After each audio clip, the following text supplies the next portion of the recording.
The Native American group that I chose for our U.S. history project was the Yupik people of Alaska.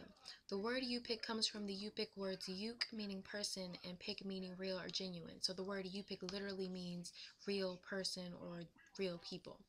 They originated in eastern Siberia, arriving on the Bering Sea about 10,000 years ago.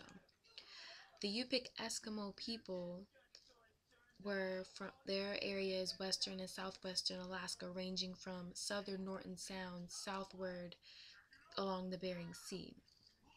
And this is what that looks like on a map.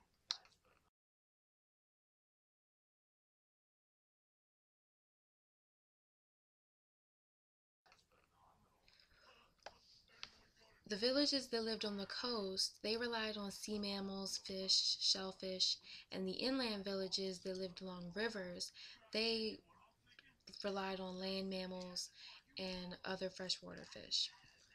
The coastal villages and the river villages traded things that they didn't have individually.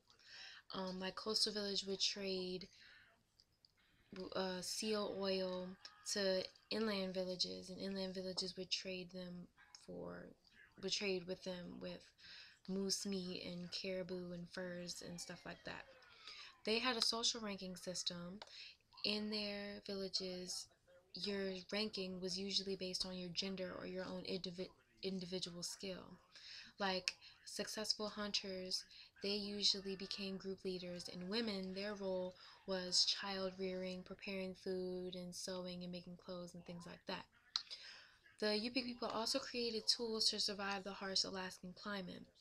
Women used tools like slate knives, oil lamps, sewing implements like things that they used to make clothes that were made of bone or ivory and things like that.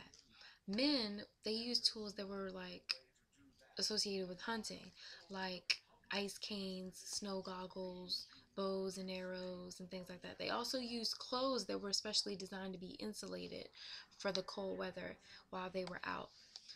They also had a structure for which men and women lived. Women and children lived in Ina houses, which had space for women to cook, and they had skylights and things like that. Men lived in a house called a kaskig, where they ate, slept, worked, bathed. They learned how to be men. When boys became old enough to leave their mothers, they went to live in the kaskig with the other men. And those houses kind of look something like that.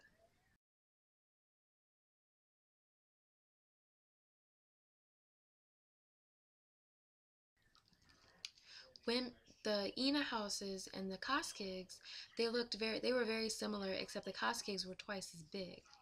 Women would make food and prepare food and bring it to the Koskig for the men to eat. The Koskig also doubled as a community center where all of their social and religious events were held. They would have singing and dancing and all kinds of things where all the villages that were around, they would all come together for these things. They would sing and dance, and they had special headdresses, and they used fans. They played instruments like drums made of walrus stomach, and men or women could choreograph these dances, and it was very important to their religion, and those dances looked something like this.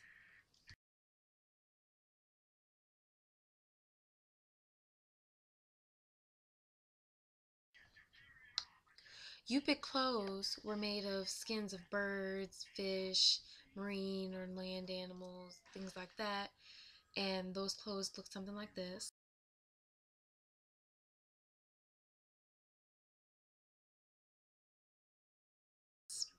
which is a picture that I got from the museum that we went to, the Native American Museum. Religion was a big part of their culture as well. Each villages had their own religious figures called shamans, and shamans were believed to have mystical powers. There were good shamans and there were bad shamans. Good shamans were believed to have healing powers, and they could search for animal spirits to help hunters.